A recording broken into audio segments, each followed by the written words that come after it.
been hard at work at Clearscope. Clearly, Google has also been hard at work trying to clean up spam. And I'm sure that everybody has lots of questions, lots of thoughts, lots of just wanting to learn about what's going on in Clearscope world, also what's going on in search, and ask us any questions along the way.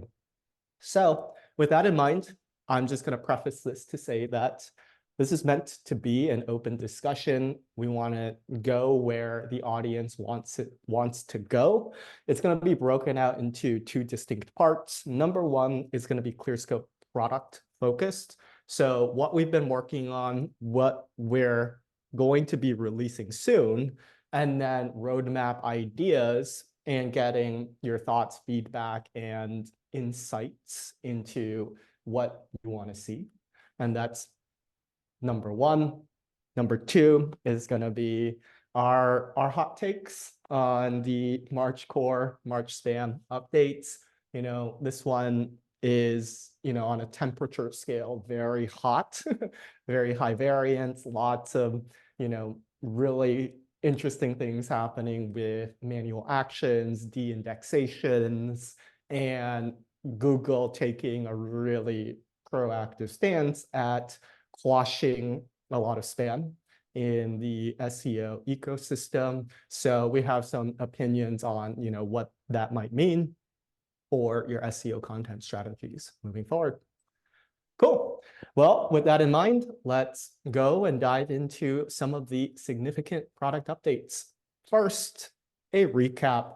Clearscope got its start in content reports, which really helps with the briefing, optimizing, and editing component of your SEO content workflow. Since then, we've realized that people need help with the entire SEO content lifecycle from start to finish, especially in a world where we live in, that Google is thinking way more about content. Our goal is to become the #1 content first SEO platform, which really helps you with every step of your content flow. And that's why you're seeing a lot of the recent innovations, updates, and big pushes that we've been making around this idea of content auditing and monitoring, which I think classically speaking, a lot of people have done kind of haphazardly, kind of reactively, and we want to make content inventory the way that you can proactively stay on top of content relevancy shifts over time. Which brings us to our product updates. So many good things. Amanda has been sending all kinds of different emails, which I hope y'all have been receiving, just about all of the inner workings of what we've been focused on at Clearscope. First off, I'm just going to point out that you have a new homepage that shows up in your Clearscope dashboard. This shows up if you've added a project to your content inventory, and you can kind of see it over here within our master account. The main goal of it is really to showcase a lot of the up and coming great stuff that we got going on at Clearscope, whether it be up and coming webinars, recent product updates and resources that we want to keep you abreast of. You're going to find them here, and we're going to continue to churn out lots of great stuff. Amanda and I have lined up a couple fantastic panels with some heavy hitting. So excited. Yeah, yes. We can't wait to share it with you. It's gonna I can't wait to share it with you. Yes, I think the aggregate number of Twitter followers, X followers, and it's like over 300, 400,000 across, our wonderful panelists that will be joining us for March Core, AMAs, SEO, all that great stuff. Anything else you want to add here, Amanda? The only thing that I would note, and Bernard, you can correct me if I'm wrong, and Mr. Marine, but do we have that alert that pops up at the top of the homepage now? So folks may see that in the future if there's like a special rollout or like a special announcement. There's like a link that'll pop up above your projects. Yeah, I think it'll like show up here and it'll be like a flash message that's like, hey, cool thing, check this out. So if there are, very significant things that we will want to alert you of, chances are you'll find it on our socials, you'll find it in your email, and you will find it in Clearscope. Cool.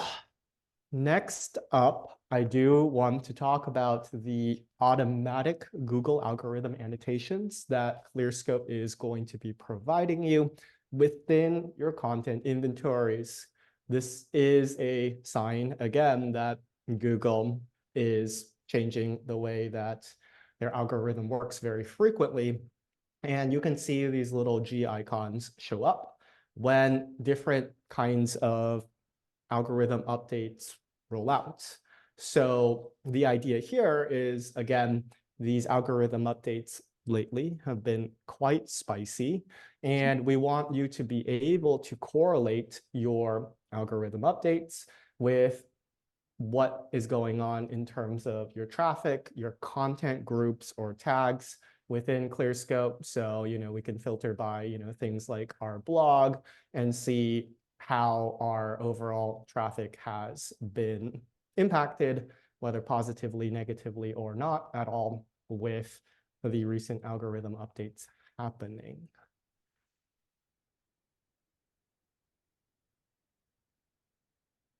Next up, we have what we call content inventory notices.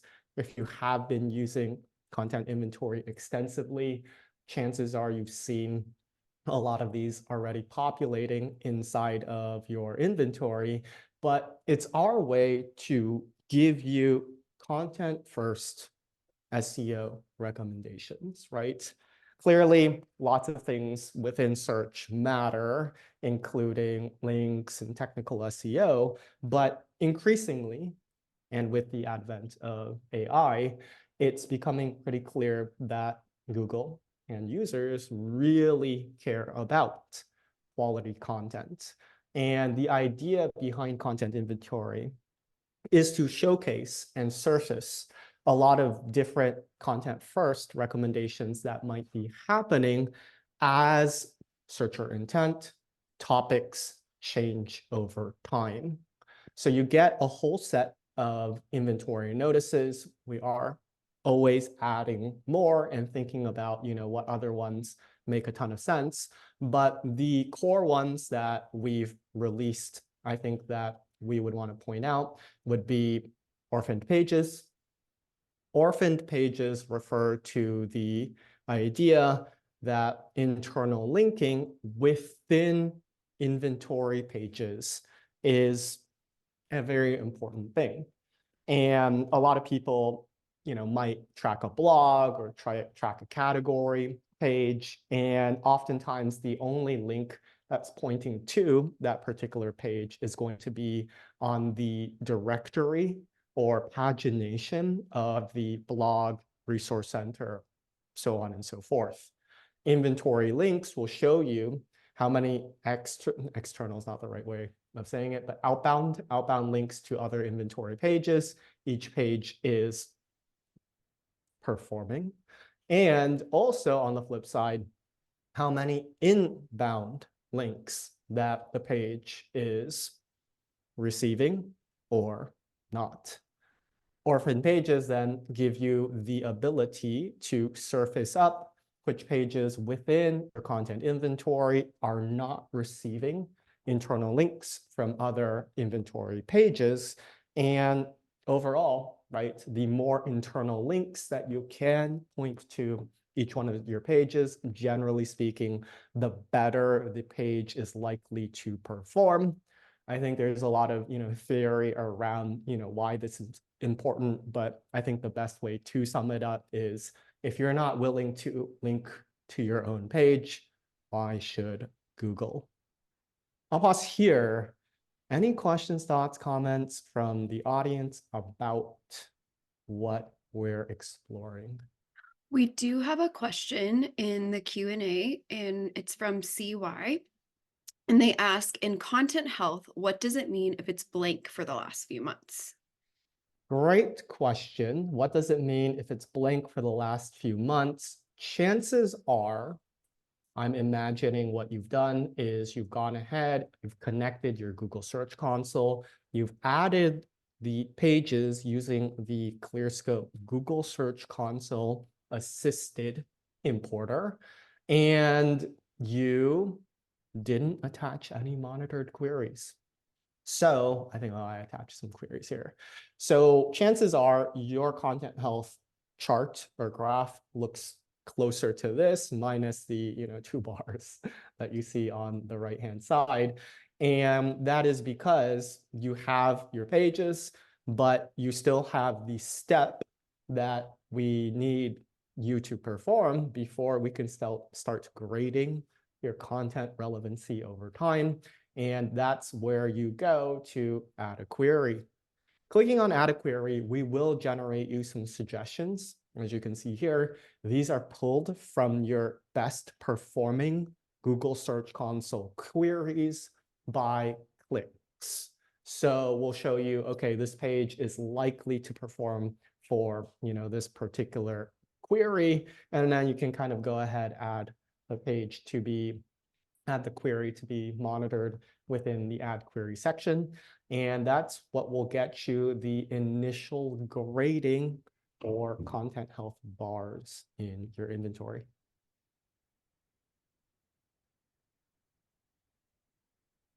I think the only thing I'd add, and I personally, as a longtime content-led SEO marketer, love the orphaned pages notice, and especially the content grading, like when it drops or changes grades.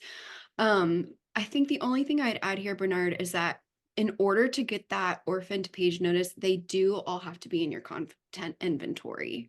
So like it won't notify you if the page isn't already uploaded into the Clearscope content inventory. Yeah, that's a fantastic call out. It is something that I think some people can get tripped up on, and definitely great to just reemphasize. It's all related to your inventory pages, your inventory, what's put into your content inventory. Okay, so we just explored orphaned pages. You're gonna ask, well, now that I know which pages aren't getting internal links, how do I know which pages should link to this particular page? That's coming up, but first, let's talk about some other updates that are already live. Let's talk about the next inventory notice. This is the idea of page freshness. It's by default ignored, but we are about to flip it on for everybody. We have been doing some testing, and overall, the idea is to use, as you can see here, the date modified stamp according to article schema to inform whether or not your page has not been updated within a number of months. By default, the notice will be set to 12.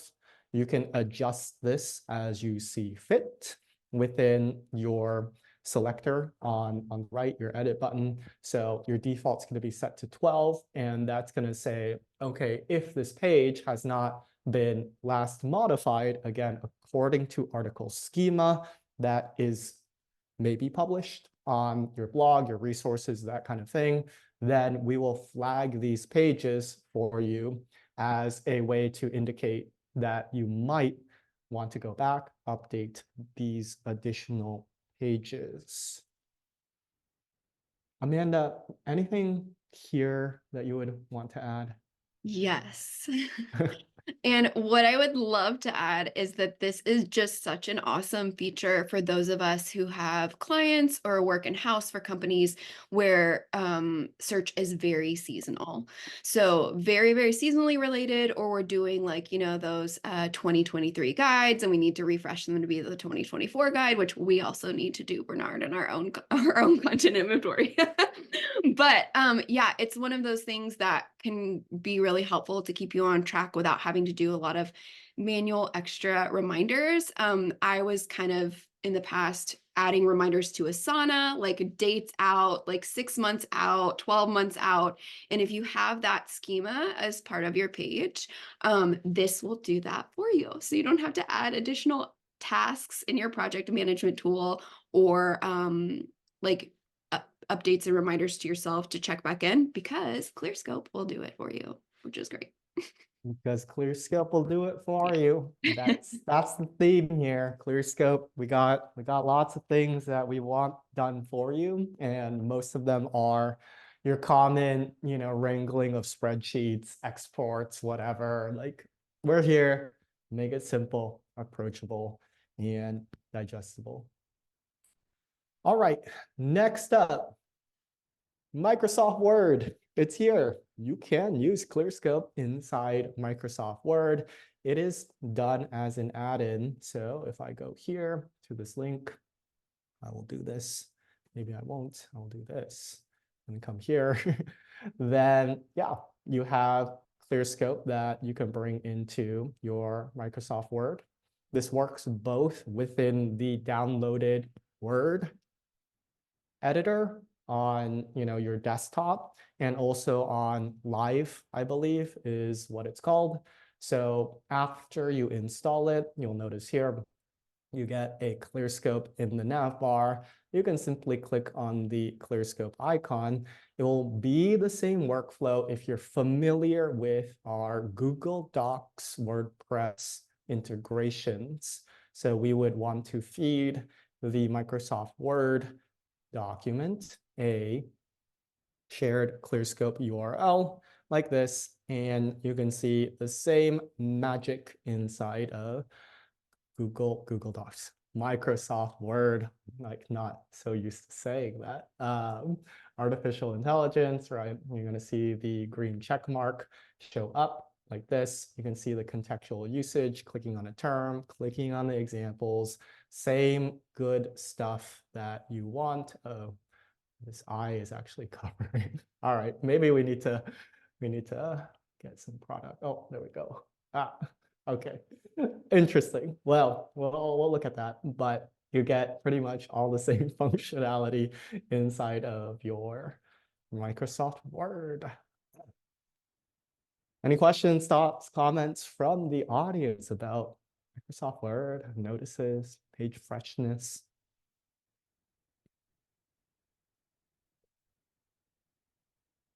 I think you're muted, Amanda.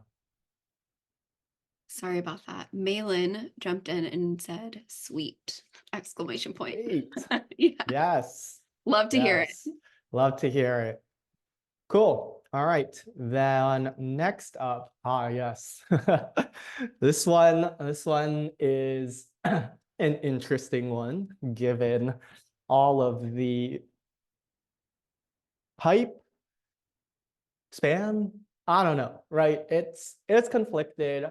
A lot of you have been asking for, thinking about dabbling with their artificial intelligence, namely ChatGPT.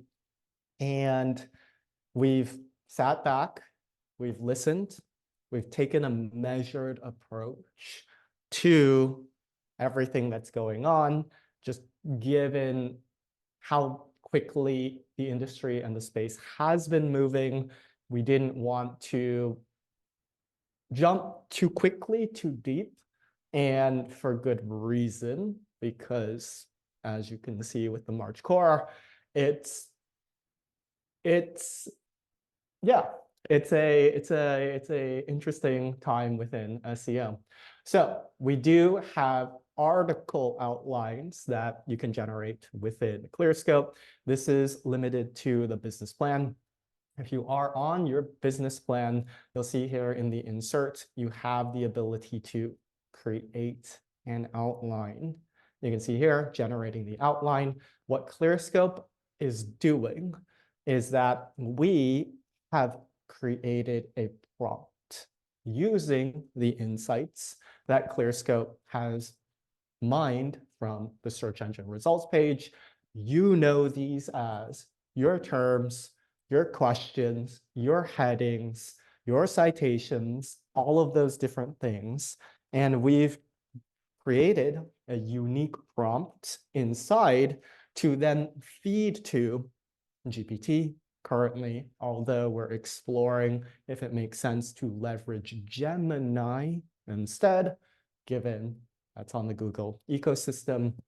Anyways, there's a lot to explore and unpack here.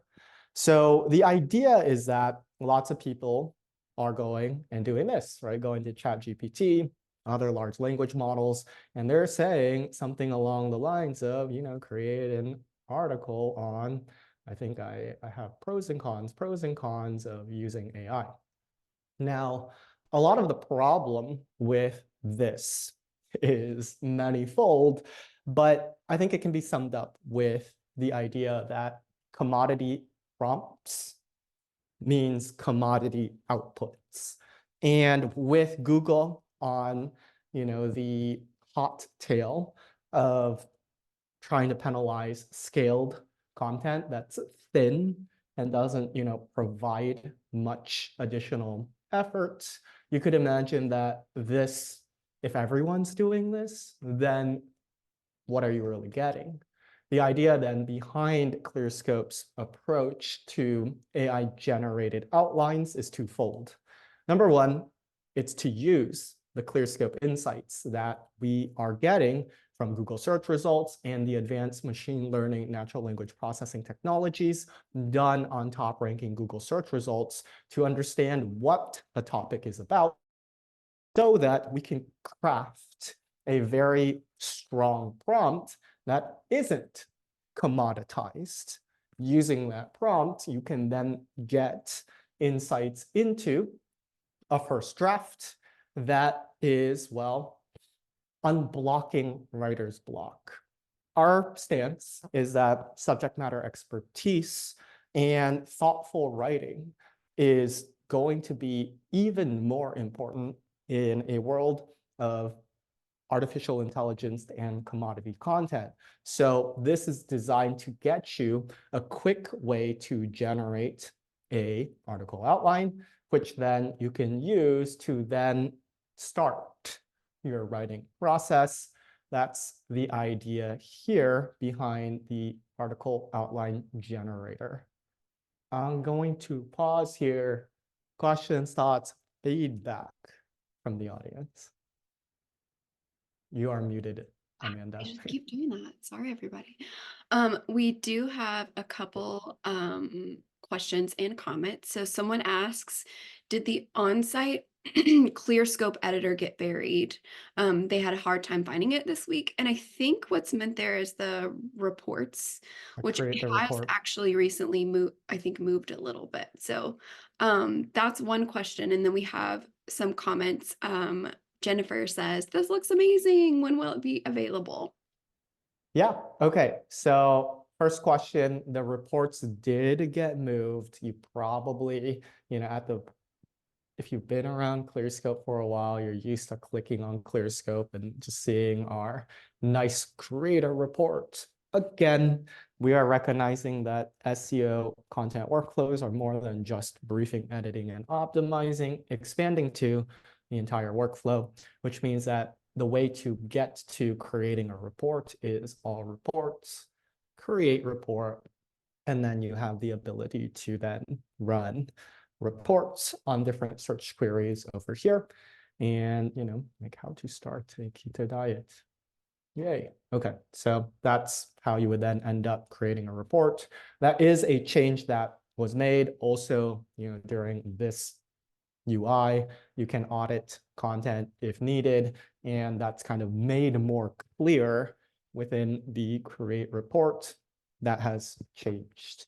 In terms of the article outline generator, it is limited to the business package. It's something that we've created to help content teams who are really thinking about scale in terms of their content workflows. Again, it's meant to really expedite and create more fluidity between the brief management and the initial construction. So that's where that functionality lives. Amanda, anything you'd want to add to our new AI article outline generation? So this is obviously very exciting, and I have loved working at Clearscope because Bernard's philosophy on like human first content and really supporting subject matter experts is something that's worked really well for me in my SEO career. And I would say, just a pro tip, when working with these kind of like these outlines, or even just like prompts to generate content, something that we found that really helped us scale in a high quality human first storytelling way at a couple places that I've done content for, is we actually create a log of all of our favorite testimonials, all of our favorite statistics, all of our favorite customer stories, and we weave them into that content. So even if you're working on like a baseline educational article, there are ways to weave in like those wonderful human elements and do it at scale without having to interview like every single time for an article. And so that's one way to kind of like use this in pairing with like setting your content apart from AI generated content, but still using it as a tool to focus more on really building great education and good stories with the content that you're working with. Yeah, I wholeheartedly agree. We'll talk about that in relation to the March core update in the latter half, but there's a lot of interesting stuff. Again, this is why we've been very hesitant to dive super deep into AI. That said, I think that we're going to enter a world where it's not purely AI generated. It's not purely human generated. It's this spectrum. And overall, we recognize that AI is useful for unblocking writer's block, creating first drafts, and hence article outline generation being the starting point of our foray into artificial intelligence. That would wrap up the main, very big features. Now, coming soon to a Clearscope account near you, what we got going on is AI article prompt generator. Okay, so this sequencing or ordering was of great debate within Clearscope. At the onset, I was the bigger proponent of actually focusing on the prompt generation itself. You can see within the GIF that this would be an example, right, of how we're thinking about constructing the prompt. The idea behind this is that, again, human-assisted prompt generation leads to unique outputs from the artificial intelligence interface that you're using. Also, GPT may be first, but are they MySpace or are they Facebook, right? With the onset of Gemini, Perplexity, all of these other large language models, we're seeing a heavy deviation away from what LLMs are being purposed for. GPT and the mainstream ones that are trying to do everything, but maybe there's a future where specific niche or use case specific LLMs are going to be really good for different outputs that you're looking for. In these cases, what you would want is a copy and pasteable AI prompt, which you can then bring to ChatGPT.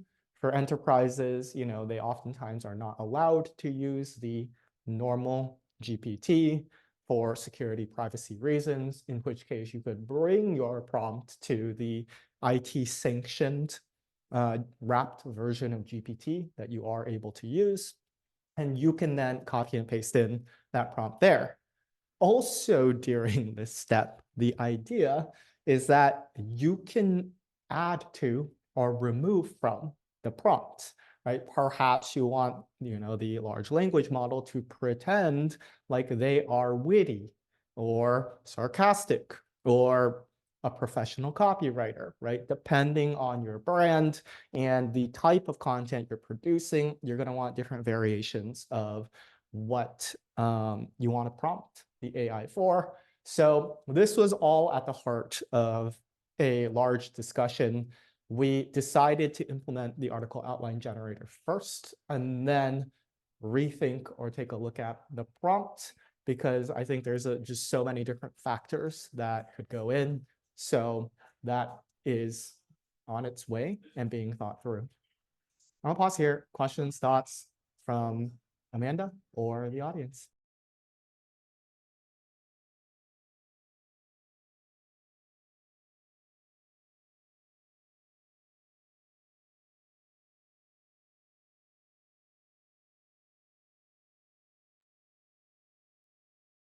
Okay.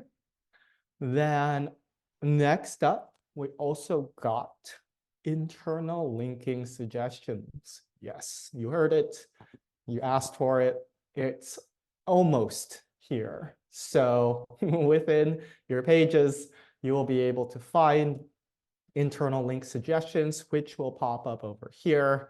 I don't have it enabled for my account currently, but we have a nice screenshot of how it would look. You'll see it kind of over here in the bottom or the right-hand side.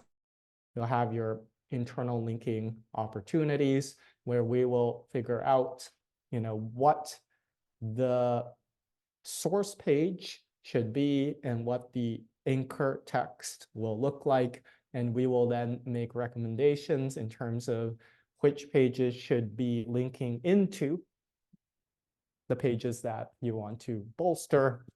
I'll say the additional thought here that we are working out is this idea that not all internal links are created equal. So you can imagine if you get 1,000 links from blog pages that get little or no search traffic, is that really beneficial compared to one link from your home page or very high performing page in search? What's that link equity transference look like? That is a question that we are asking and thinking through in terms of a link grading or weighting system. But first and foremost, you will get links. And I think that everyone can generally agree that more internal links to a page on average is generally better. Pausing for questions, thoughts, feedback here. Casey dropped in the chat to hosts and panelists a party popper emoji. Thank you, Casey. We are also excited about it. Oh, super stoked. Yes, Super stoked. I know. This is going to save so much time. And for those of us who were doing this all manually before tools could do this for us, it's just like, my gosh, there's just a lot of ways to live in spreadsheets, there really are. And hopefully this reduces some of that. Definitely.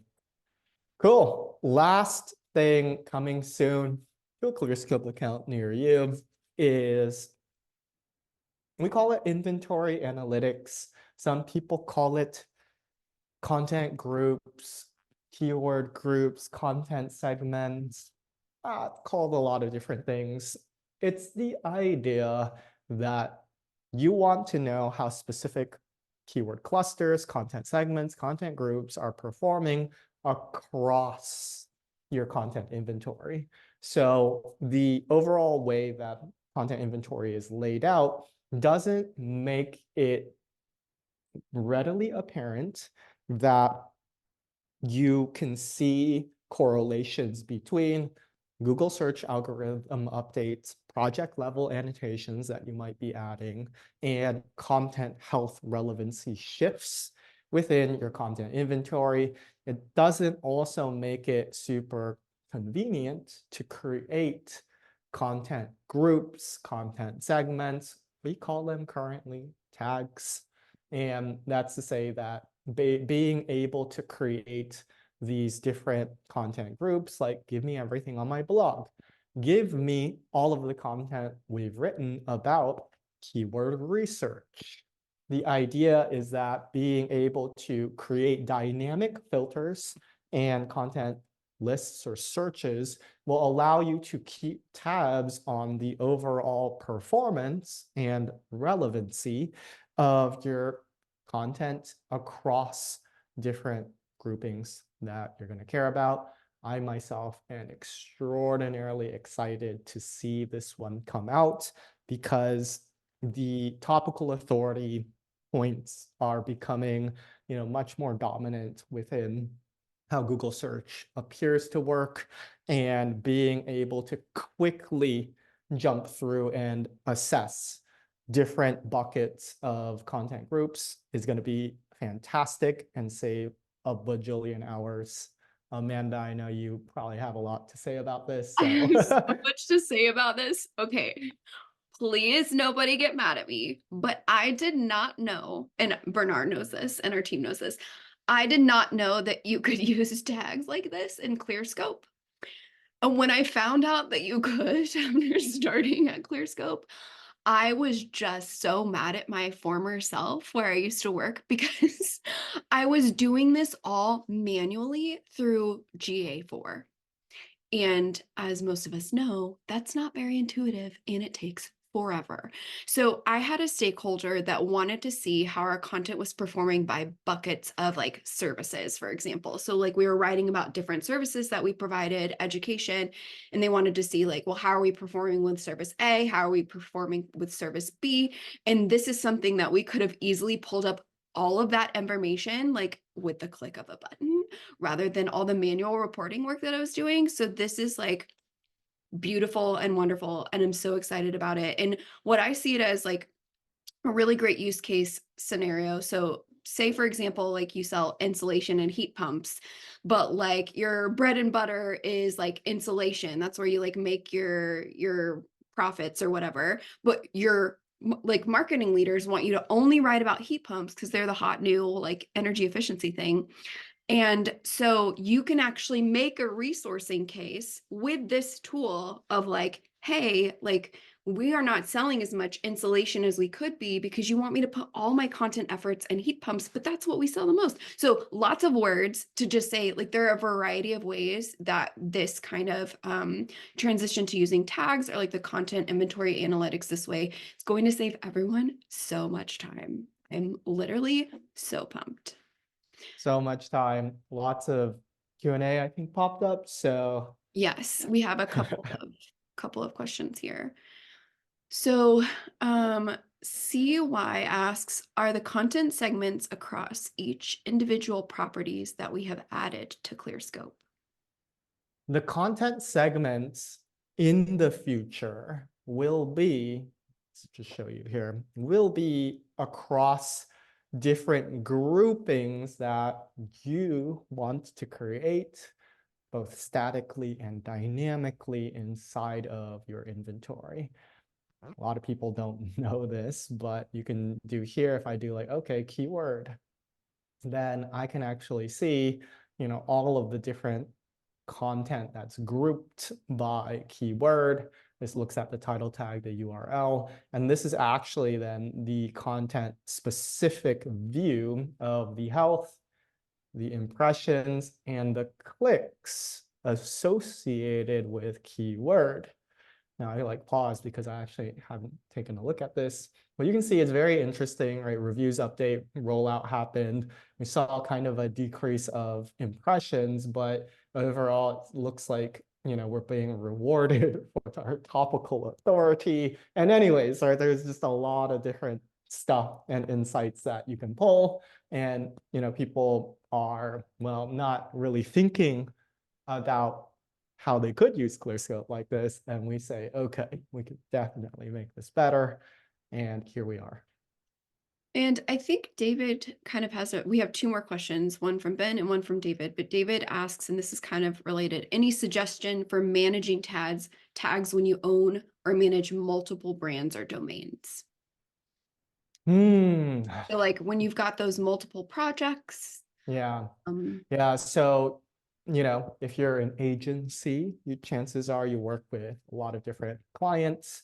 I would say that the feature that we would roll out for you would be what we call, we're still trying to figure it out what to call it, but something like a dynamic search or active group where you can say, I want to make sure that there is a group that always contains keyword or, this particular phrase. I could also see how you could say, I want to create an active group. So always give me blog posts that contain, like /blog in the URL where, page freshness was,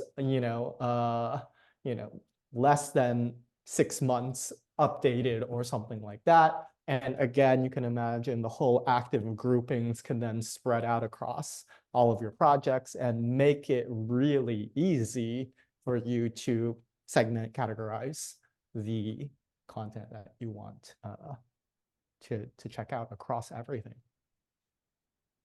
So I'm going to get to Ben's question and then Lori's question next. So Ben notes, as you're thinking about providing a quality measure of potential external links or resource, are you considering a variety of metrics or inputs? As an example, I might include a link out to a site that has a wonderful page I think fully supports a point I'm making in my own article, but I have clients who may nix the link because no one's heard of that brand. Brand equity may be harder to quantify in this sense, but hoping there will be metrics or inputs that allow users to access potentially links holistically or assess. Yes, he corrected that. So I'm guessing it might be helpful. I just read that out loud, but it might be helpful, Bernard, if you like read it in the Q&A. Yeah. Really great writing. No, I understood that. It Yeah. brings me great joy in that this is talking about expertise, authority, and trustworthiness. Yes, I am omitting the extra E for experience because it's citations. So I believe that, Ben is saying, can we score or evaluate content based off of the citations that the page, the content piece may or may not be making? So the answer is, as you can see here, for how to start a diet, and more specifically, this is what Google calls YMYL, or your money, your life. You will see that Clearscope will recommend a bunch of external links to sources that you might want to cite within your piece of content. Now, some of these, you might be amiss, or you might just not want to do because it might link to a competitor, it might link to whatever, or simply there's a brand policy where you cannot link out at all ever. And of course, that is kind of sad if you're in the your money, your life space. All that said, it is an idea currently. It's not something we are actively exploring, but it would be within the context of external links. I can see how, we could create some sort of notice or opportunities report that says, hey, on average, this topic or content within this topic is citing X number of sources. Yours does 0. You should probably fix that. I would say that for that to happen, and we're working on this, your project needs to be connected to a report. So that way we would know that you're not nih.gov. And then we can then say, okay, how many external links are people citing for any given topic? And then be a little more prescriptive to say, 0 or 1 is not enough. This one needs 5 or 6, something like that.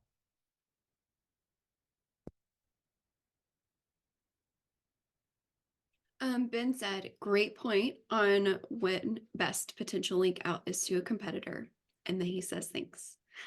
And then also Lori asks, will any of these features or those coming soon help gain and or track backlinks?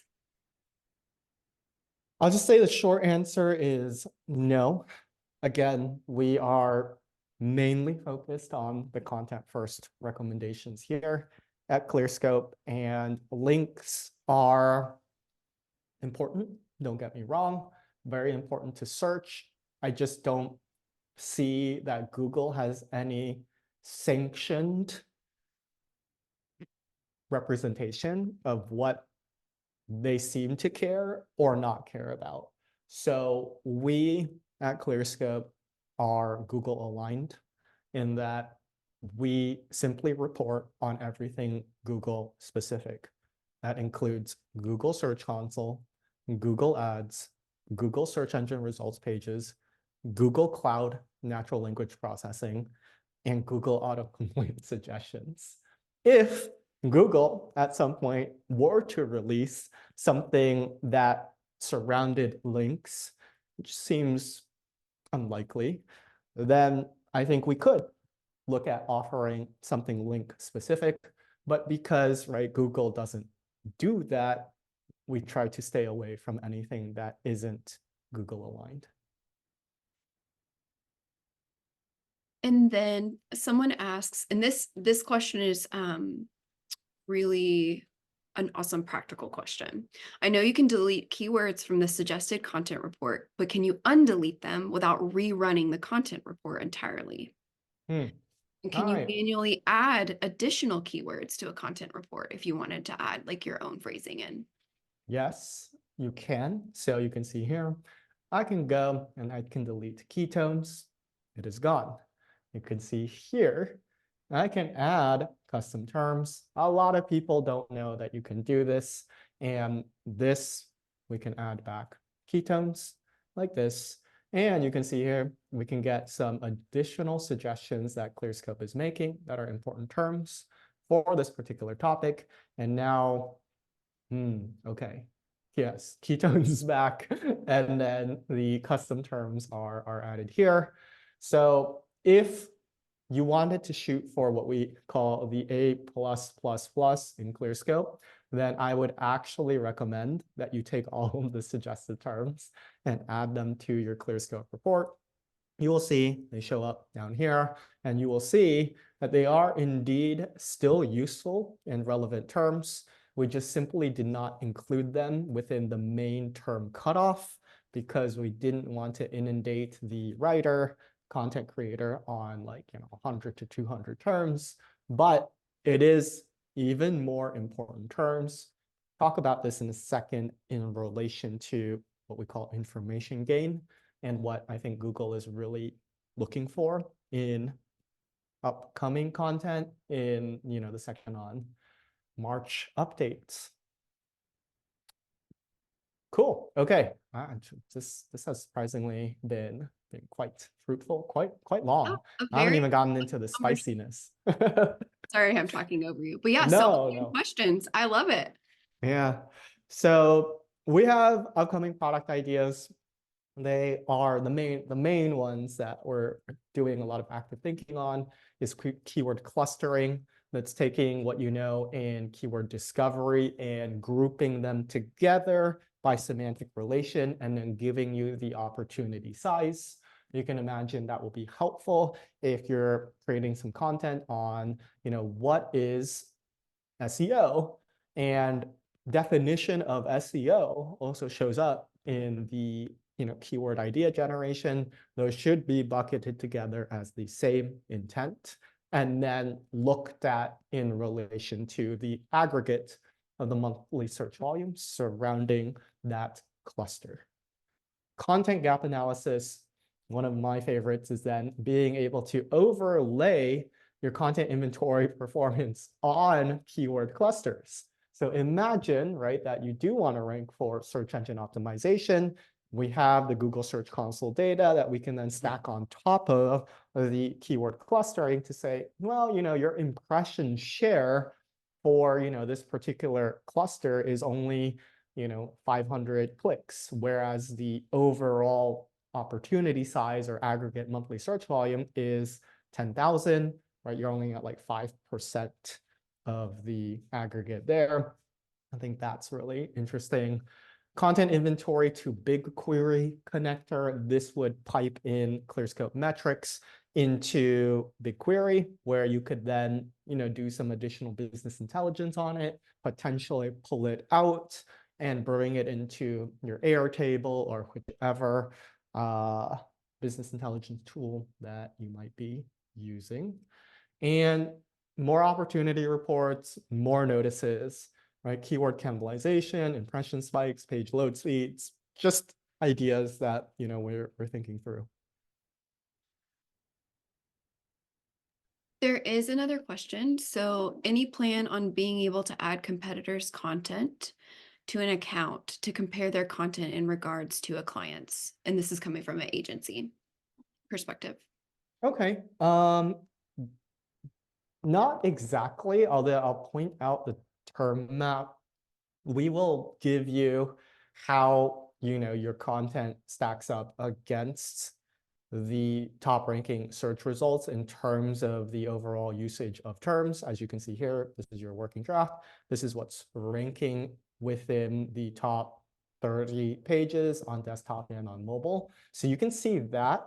I would say the other solution that I can think of for you is simply just taking, right, the competitor content and just copy and pasting that inside of your Clearscope report, right? Something like this. And that would, you know, be the way that you'd be like, okay, well, that's grading, you know, like poorly. And maybe you could then export this to PDF or something like that. And those would be some solutions for you to explore.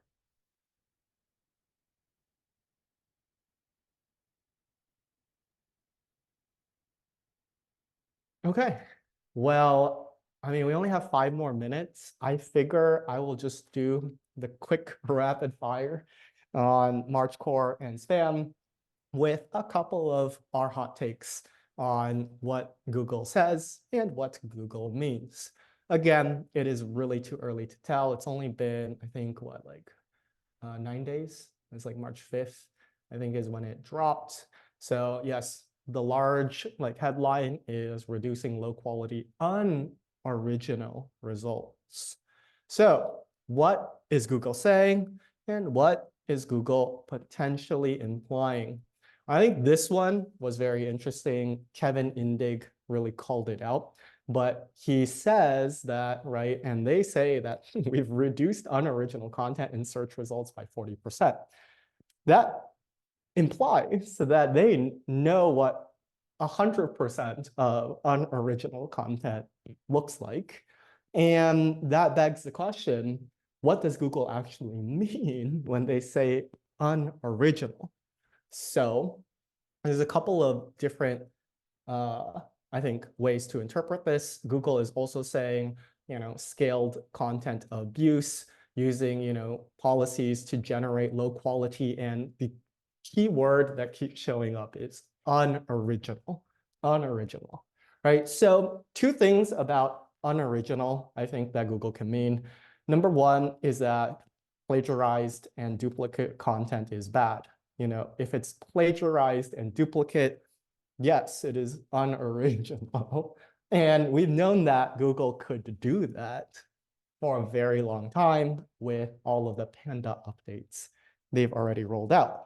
So I think it's interesting because they're not specifically saying duplicate or plagiarized. They are saying unoriginal. And unoriginal, to me, I've been on this like information gain, like warpath, but I think that unoriginal, to me, says that your content isn't actually contributing to the evolution of the topic. And, you know, I think Lily right here has a really good point with, again, the helpful content update, which is saying, well, I don't know, like lyric websites, grammar websites, and their, you know, coding websites, celebrity network websites, the content is virtually the same. Well, we already knew, right, that Google could do content is virtually the same, right? There's like original content. So why repeat what Panda was already doing? And I think it has more to do with the knowledge graph and information gain. So, you know, is your content actually building on top of where the topic is going in the way that Google understands it? That's the key point, right? So if we're talking about search, you know, what are the related topics that Google understands are closely related to search? And then what does Google think search is evolving towards. That is actually what Clearscope does, right? When we give you this term list over here on the right-hand side, what you could think of in terms of term importance, 10 out of 10, is that Google already knows that this term and this topic belong together. 10 out of 10 importance implies complete overlap of the topic and the knowledge graph. Now, when we get to the bottom, right, triglycerides, obesity, Atkins, that implies less coverage of the known knowledge graph and potential places that the topic can evolve. My take then on unoriginal content is if you are simply covering what Google already knows, not adding enough information gain to the topic, then you're getting penalized. Again, that's where AI content, I have a whole webinar on it, but AI content is going to be centered around generating content that it's confident about. Confident means nothing being added to the topic or knowledge graph, which means it's not going to work. This also brings up the custom terms thing, right? Custom terms are additional terms that you can add that are lower importance. Lower importance in this particular graph alludes to where the topic is likely to be heading based off of what Google thinks. I'll run through the rest of these real quick because I know we're coming up on time. All right, Google says keeping more spam out of your results. You can see targeted action. We're seeing a lot of manual penalties land. And that just means that I think manual search evaluators have a stricter rubric. And we see that Google has added, re-added, or changed, generated by AI and having errors to be the lowest EEAT. All right, Google says site reputation abuse. You know this as parasite SEO. And in a interesting related concept, topical authority. So the posting carrier, they probably don't talk at all or much about over-the-counter weight loss pills. And you can imagine that Google is going to be looking at domains and saying, what are they known for? NerdWallet, credit cards, Healthline, lots of health-related things. And if Healthline started to talk about personal finance, Google's going to say, wait, that's too far away from the topical authority of what that site should be talking about. So I think that that's the correlation that I'm drawing here. Topical authority, again, continues to be a very interesting paradigm and concept that a lot of SEOs continue to talk about. Last one is going to be specifically expired domain abuse. I've actually seen this firsthand with some clients, some customers, just some conversations that I've been having. The implications are kind of technical, but I think this is what's going on. So expired domains, there's two ways that people usually abuse them. Number one is that they resuscitate the old content on the site, then start to add links. You use Wayback Machine to figure out what it looked like, put it back, which means that a DNS change in the past may have been a 100% from the domain before to the new domain. I would say that the difference that Google might have suppressed is that DNS changes within the websites are penalized or suppressed. So that's number one, what people will do. Number two is actually kind of sly, but it's through redirects, right? So a lot of people would buy high authority websites, resuscitate the content, and then redirect to the link equity of the expired domain to a new domain. In the past, chances are the pass rate of link equity would be, I don't know, something higher. This is just an example, like 70%. You can imagine that a lot of people have link chains that they might pursue for a domain, redirects to domain, then redirects to your money page. And in a world where the link equity transfer was higher, he actually saw a high amount of link equity get pushed onto the new website or whichever one it's looking to promote. You can see here that if we simply just suppressed the link equity transfer to like 30%, then 30% to domain 2 to 30% to domain 3 results in a 9% link equity transfer. This is a very significant hit and something that I've witnessed firsthand that Google has been doing. Okay, all right, we're a little bit over. Questions, thoughts, comments on any of this? There was one other question that came in. So when you were adding the custom terms within the Clearscope report, in that little like module to like be populated into the report, someone noted that the custom box says the custom terms don't impact the score, but do they? So I think I'm capturing that question correctly, hopefully. Yeah. I mean, no, like they don't actually impact the score from a software. Like it's not going to go up to A++. But yes, they do impact your overall ability to perform. That's why I call it the A+++, because we're suggesting them because they are relevant. We just, again, decided to make the main term list very high signal and not inundate the writer. So they do give Google extra confidence that your content is really covering what the subject matter is about and what it might be. That is also philosophically why we take a look at the top 3 pages of Google, desktop and mobile, because we want to know not only what's working today, but what Google believes to be the challengers of what might work a month from now, in the future.